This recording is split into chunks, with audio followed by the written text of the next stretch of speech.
Backlog, a podcast hosted by ADAPTOVATE. I'm Lene Marx, the People and Culture Manager. ADAPTOVATE partners with clients to accelerate outcomes by implementing new, transformative ways of working. We are a global firm with offices in North America, Europe, Asia, and Australia. Today, our guest is Mariann Gattelaro. Mariann received her master's degree in counselling from Syracuse University in 1997. She's a nationally certified rehabilitation counsellor specialising in developmental disability services, as well as a licensed professional counsellor in the state of Texas. Mariann has special training in autism spectrum disorders using cognitive behavioural methods.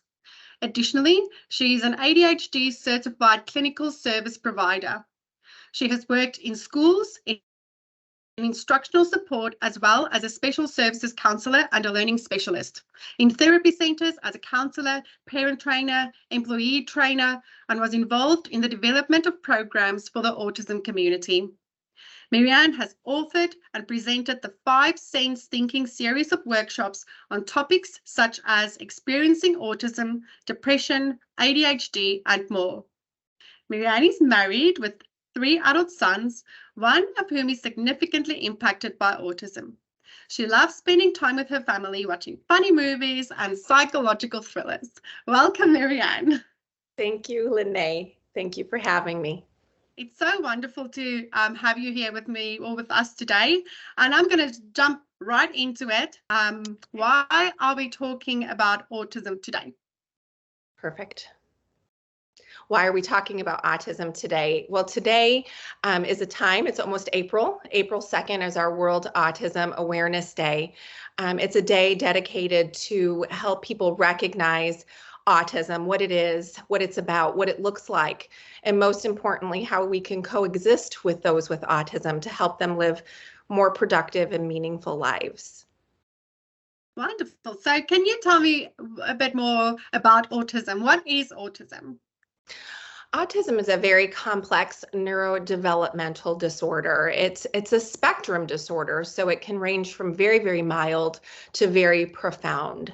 Sometimes people with autism will present as totally non-speaking and needing functional support with day-to-day living skills.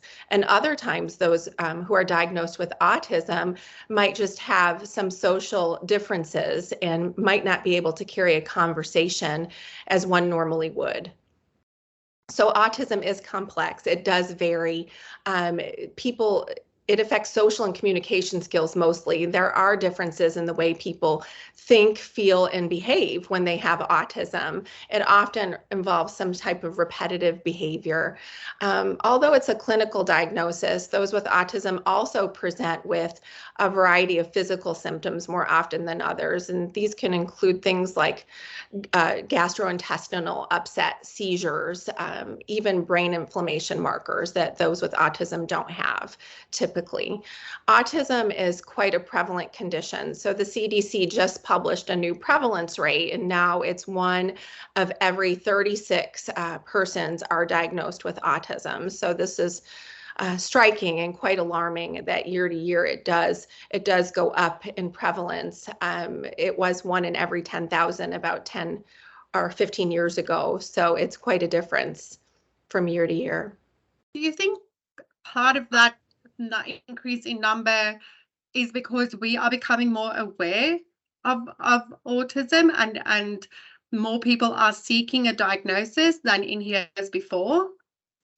It's a good question, and I think the answer is it's really multidimensional. So I think part of it is reporting. Of course, we're getting better at diagnosing, but if you ask any school teacher or any therapist, it is clear that the number of people with autism who are seeking treatment are far greater than they used to be.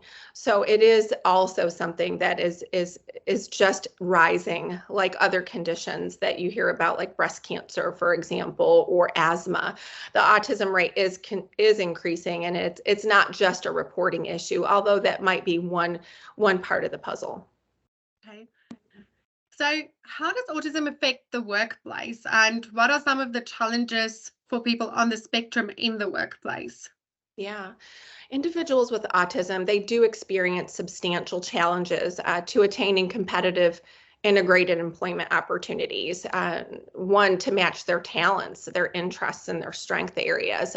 They experience substantial underemployment and unemployment, according to the research literature. Social and communication deficits make it very difficult for those with autism. In the workplace, there are just so many unwritten social rules that we expect that don't come naturally to those with autism, and that might be very uncomfortable for them.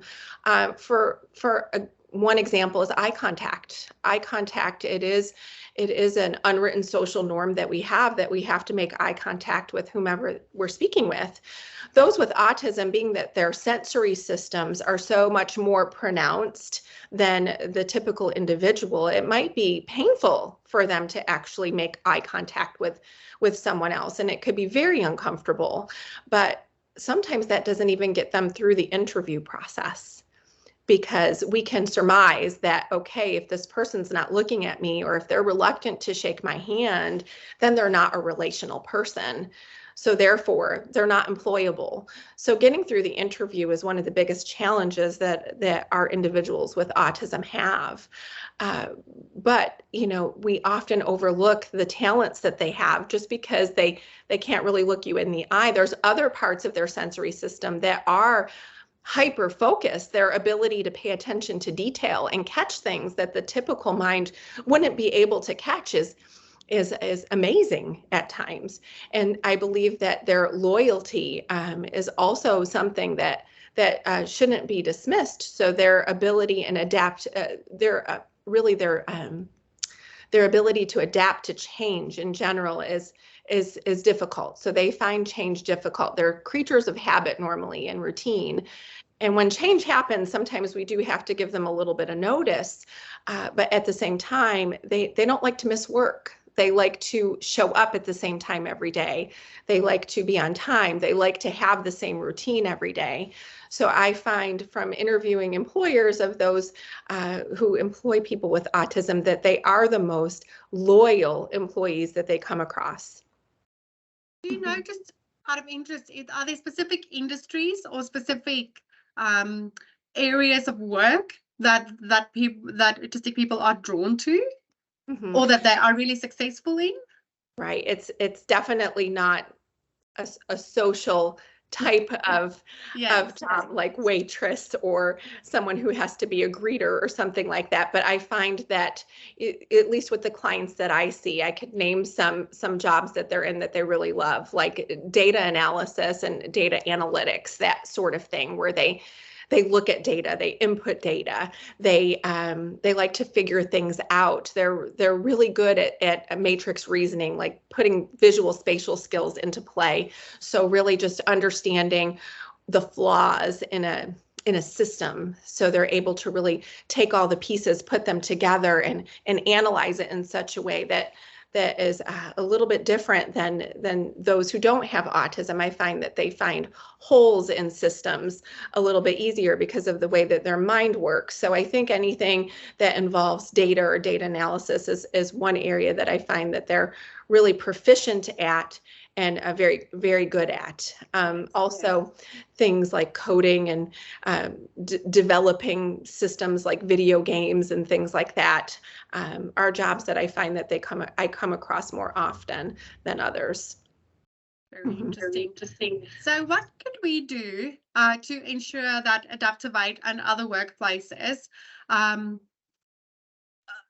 neurodiversity is supported and celebrated? Yeah.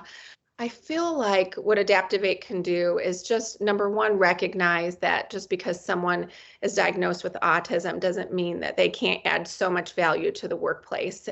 These are brilliant individuals who often their performance can exceed the norm. So number one, recognize that you might be passing up someone who's brilliant, who might be able to catch things that others can't.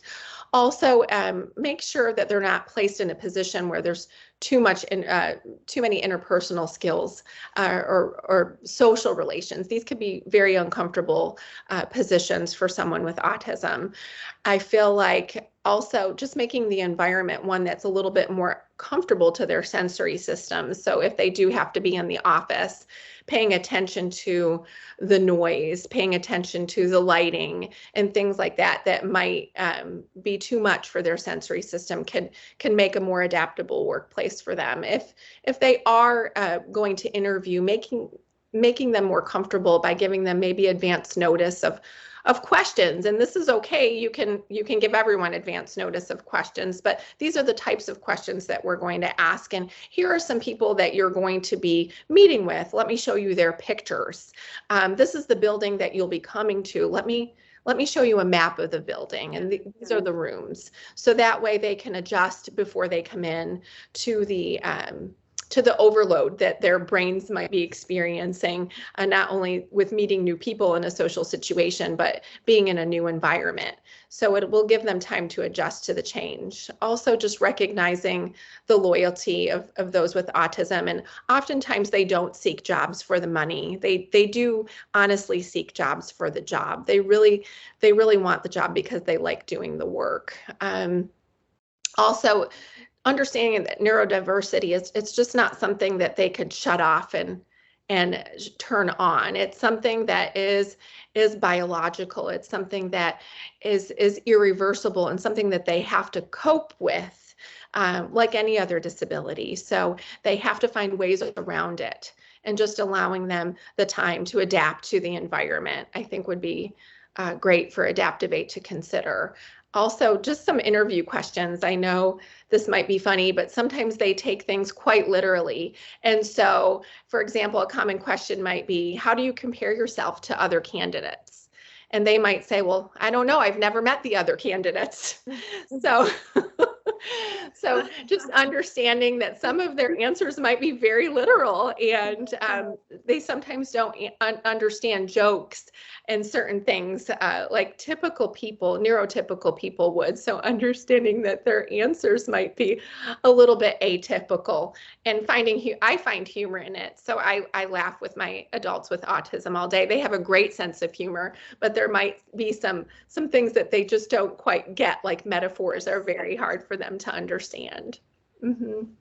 So how would we be able to, and is it necessary for us to identify beforehand whether somebody has autism or not? Is it just because it's not something we ask,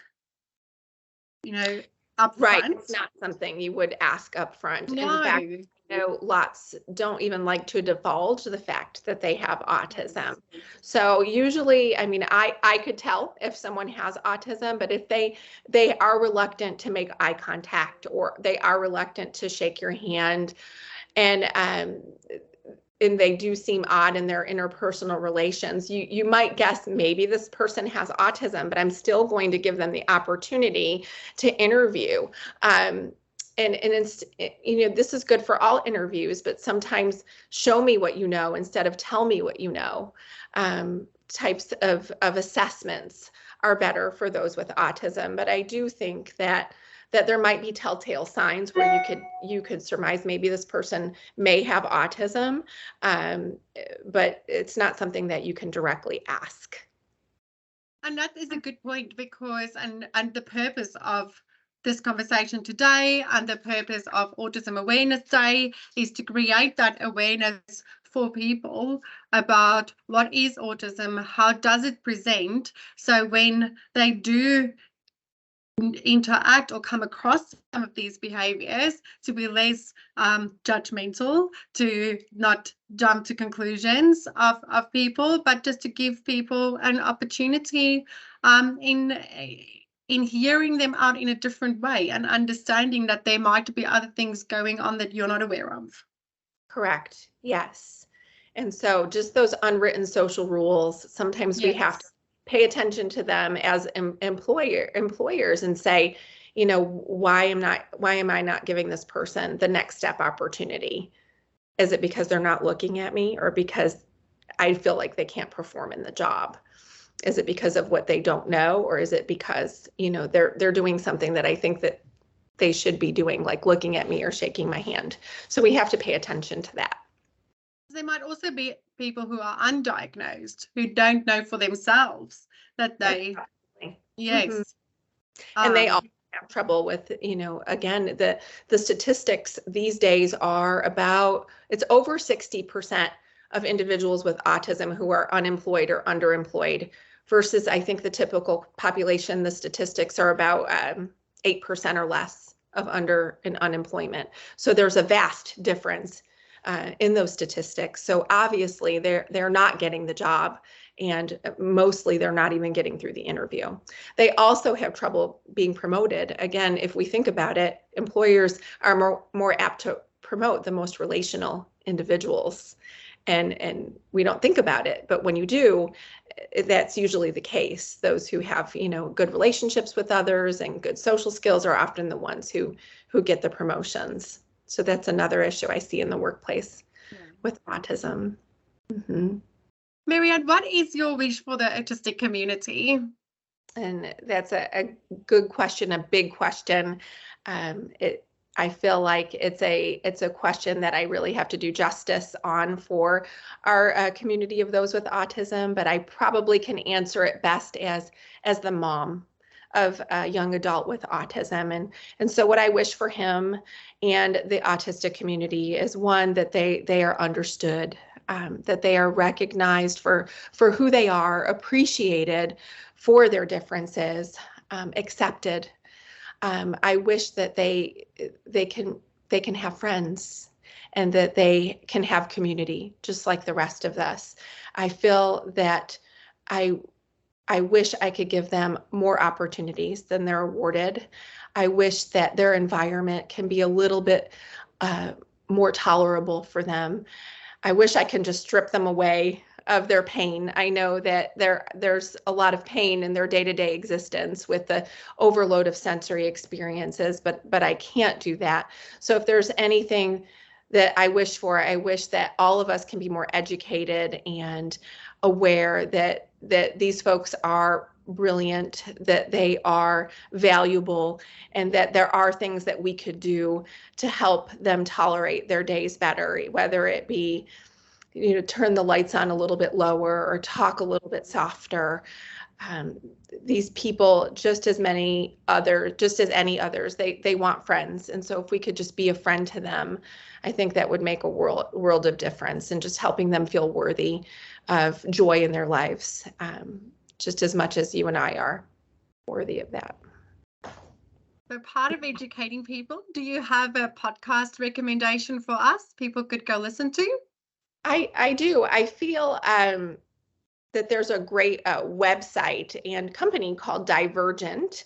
Divergent is a company that helps those with autism become employable, but it also helps employers employ those and understand those with autism. So if you go to divergent.com, it's DAIVERGENT.com, you can click on employer and really understand more about individuals with autism in the workplace and the challenges that they deal with. I believe they also have podcasts that people could listen to. I think it's a great and very current website that has been recently created for this very purpose.